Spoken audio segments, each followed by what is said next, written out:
बहुत बहुत शुक्रिया आप सभी का। मंच पर हमारे जितने भी वरिष्ठ साथी और नेतागण बैठे हैं, भाई संदीप पाठक जी जो पूरे देश के अंदर आम आदमी पार्टी को संगठन के एक ऐसे रास्ते पर ले जा रहे हैं जहां पर सिर्फ और सिर्फ जीत लिखी होती है, उसके अलावा कुछ नहीं होता।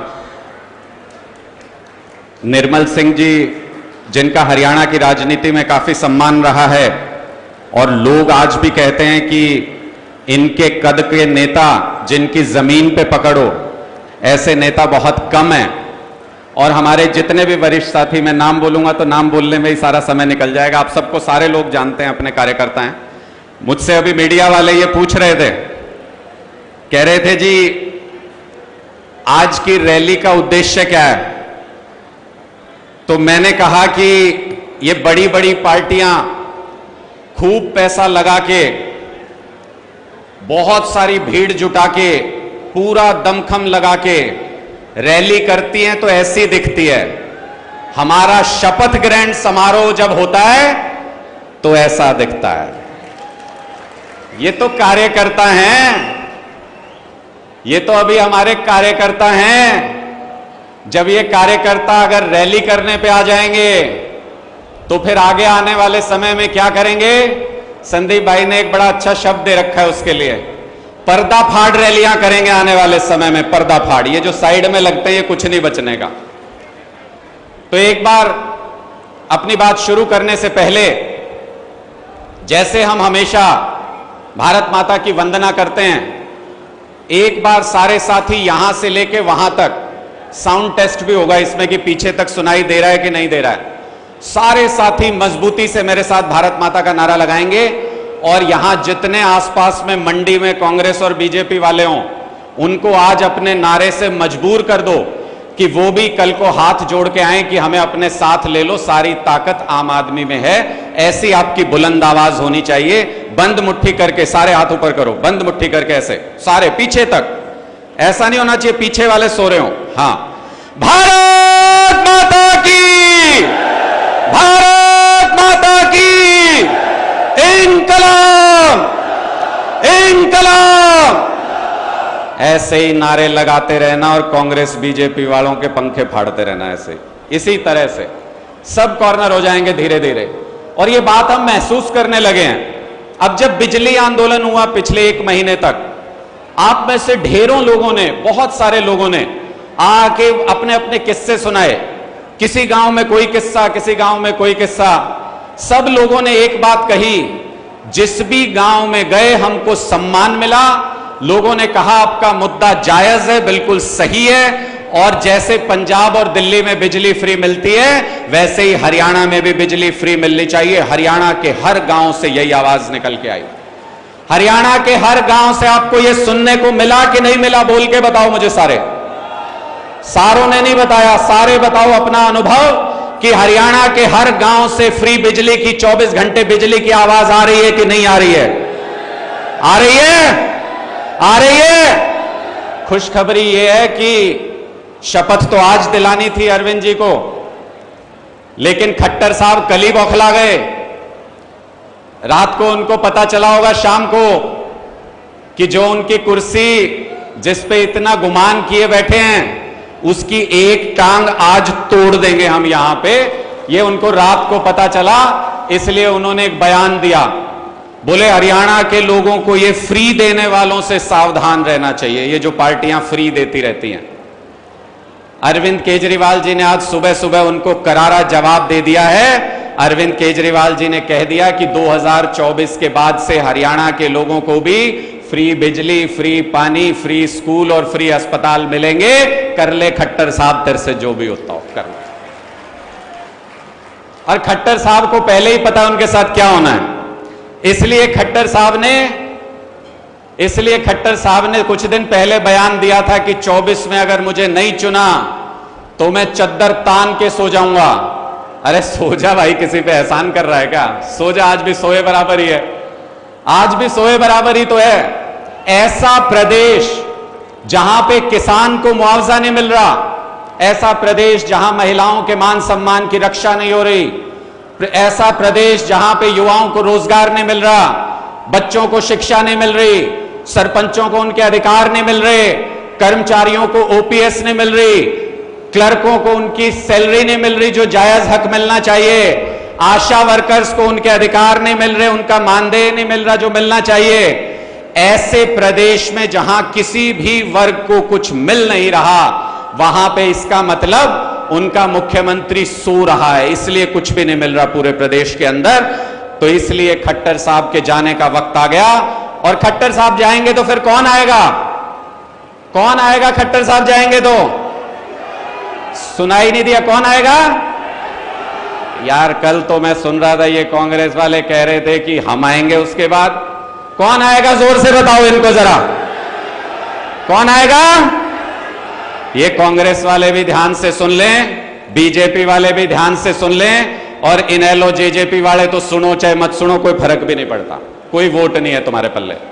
तो इसलिए अब जो आम आदमी का राज आएगा उसमें आम आदमी अपनी सरकार बनाएगा और खुद सरकार चलाएगा। मैं ऐसा क्यों कह रहा हूं? पहले सबसे बड़ा शगुफा क्या होता था इन लोगों के पास? जब तक आम आदमी पार्टी अस्तित्व में नहीं आई थी तब तक ये लोग क्या करते थे? ये जैसे यहां कोई भाई बैठा है, मोक्ष बैठा है, भाई इसका मन कर गया चुनाव लड़ना है, तो ये कहता भाई मैं तो तैयारी करूंगा, चुनाव लड़ूंगा। तो इसके पास 4 नेता आके बैठ जाते थे शाम को, बोलते यार तू कैसे चुनाव लड़ेगा? तेरे बाप दादा ने भी राजनीति करी है कभी? हमारे तो पिताजी थे, फिर उनके पिताजी थे, फिर मेरे दादा थे, फिर परदादा थे, वो नेता थे, हमको पता है सरकार कैसे चलती है, तुमको पता नहीं है सरकार कैसे चलती है। फिर गरीब बेचारा कोई भी कमजोर आदमी नहीं सोचता हाँ बात तो सही है यार, मेरे तो बाप दादा कोई रहे नहीं राजनीति में, मैं कैसे सरकार चलाऊंगा। अरविंद केजरीवाल जी ने, जिनकी 7 पुश्तों में शायद किसी ने राजनीति नहीं की, अरविंद केजरीवाल जी ने एक आम घर से निकल के ऐसी सरकार चला के दिखा दी दिल्ली के अंदर कि मोदी जी की नाक के नीचे बैठ के नाकों चने चबवा रहे हैं। समझ नहीं आ रहा भारतीय जनता पार्टी को कि क्या करें। एक आम घर से निकल के सरदार भगवंत मान जी, एक टीचर के बेटे, एक आम परिवार से आए, ऐसी सरकार चला के दिखा दी पंजाब के अंदर कि समझ नहीं आ रहा बाकी राजनीतिक पार्टियों को कि करें तो क्या करें, वोट ले तो कैसे लें। ऐसी आम आदमी की सरकार अगर हरियाणा के अंदर देखना चाहते हैं तो जैसा संदीप जी कहते हैं, माथे से पसीने की जगह जब खून टपकने लगेगा, इतनी मेहनत जब करोगे तब आती है सरकार, हल्के में सरकार नहीं आती है। इसलिए मेहनत करने को तैयार हो? कितने लोग मेहनत करने को तैयार हैं? पीछे तक हाथ उठा के बता दो भाई मुझे। ये मीडिया वाले साथी भी पीछे घुमा के देख लेना कैमरा, एक एक साथी जी जान से लगेगा और 2024 में पूरे बहुमत की सरकार। मैं ऐसा इसलिए दावे के साथ कह सकता हूं क्योंकि पिछले 1 साल में जब से अरविंद केजरीवाल जी ने यह कहा कि इस मिशन पे निकल पड़ो, तब से पिछले 1 साल में 850 से ज्यादा गांव के अंदर जनसभाएं की हैं। एक एक गांव में गए, लोगों से मिले, उन 850 गांव के लोगों के अनुभव के आधार पे कह सकता हूं दुनिया की कोई ताकत 2024 में आम आदमी पार्टी की सरकार आने से नहीं रोक सकती। जिसके अंदर जितनी ताकत हो लगा लो, हमें रोक नहीं सकते। अब 2024 आम आदमी का है, हमारी सरकार बनने जा रही है। आपको ध्यान ये रखना है, एक एक कॉन्स्टिट्यूएंसी से, एक एक डिस्ट्रिक्ट से आपको इतना ध्यान रखना है, आप एक कदम भी पीछे मत छूट जाना। मैं क्यों ऐसा कह रहा हूं?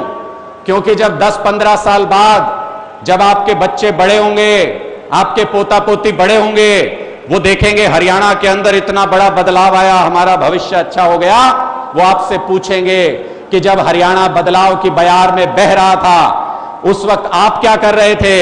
आप नजर नहीं मिला पाएंगे अपने बच्चे और पोता पोतियों से अगर एक कदम भी पीछे रह गए। इसलिए पूरी ताकत से जुटना पड़ेगा, पूरी ताकत से इस इनकलाब का हिस्सा बनना पड़ेगा। ये सारी पार्टियों वाले कई बार ये कहते हैं कि 1 साल के अंदर कैसे कर लोगे। एक बीजेपी के नेता हैं संदीप भाई, संदीप जी एक बीजेपी के नेता हैं, वो पत्रकारिता के जमाने से दोस्त रहे मेरे। उनका पिछले दिनों फोन आया, काफी सीनियर लीडर हैं, वो बोले कि यार 8-10 सीट का तो है जुगाड़ तुम्हारा, उससे ज्यादा नहीं कर पाओगे। मैंने कहा अगर चुनाव से 1 साल पहले हमारा 8-10 सीटों का जुगाड़ है तो 80-90 सीटें लेने से तुम रोक नहीं पाओगे किसी भी हालत में। तो आज के दिन भारतीय जनता पार्टी भी ये मानने लगी है, कांग्रेस पार्टी भी, जेजेपी भी, इनेलो भी हरियाणा के अंदर ये मानने लगी है कि आम आदमी की ताकत लगातार बढ़ रही है। और ये जो संगठित शक्ति बढ़ रही है हमारी, ये जो पदाधिकारी बन रहे हैं हमारे, ये जो एक एक कार्यकर्ता को आई कार्ड मिल रहा है, किस चीज का आई कार्ड? शेर होने का आई कार्ड। शेर होने का जो आपको आई कार्ड मिल रहा है, ये सबसे बड़ी ताकत हमारी बनती जा रही है लगातार लोगों के बीच में। जब आप पहुंचते हो कि मैं आम आदमी का फला पदाधिकारी हूं, मैं आम आदमी पार्टी का कार्यकर्ता हूं, तो लोग आपको सम्मान देते हैं और उनको एक जरिया मिल जाता है। ज्यादातर गांव से हमारे पास ये कंप्लेंट आती थी कि हम आम आदमी पार्टी से तो जुड़ना चाहते हैं, लेकिन आम आदमी पार्टी से जुड़े कैसे, कोई आया नहीं हमको जोड़ने। एक एक गांव के अंदर आने वाले समय में 11 और 21 सदस्य है जो हम ग्राम समिति का निर्माण करेंगे, वो हमारे लोकल रिप्रेजेंटेटिव होंगे एक एक गांव के अंदर। जिसको जिस गांव में आम आदमी पार्टी से जुड़ना हो वो हमारे लोकल फ्रेंचाइजी होगा, वहां पे जाके लोग आम आदमी पार्टी से जुड़ पाएंगे। और उसके बाद जो इनकलाब और सैलाब आएगा पूरे हरियाणा के अंदर, जो व्यवस्था बनेगी, उसमें आम आदमी पार्टी 90 के आसपास ही सीट जीतेगी। ये आज मैं आपको बता दूं, कोई 1-2 सीट इधर उधर होगी, और वो भी इसलिए कि कोई तो मेहनत करने वाला एक आध उधर भी बचा होगा, बाकी तो सारे कामचोर दूसरी पार्टियों में कोई होगा तो एक आध सीट पे मुकाबला कर लेगा।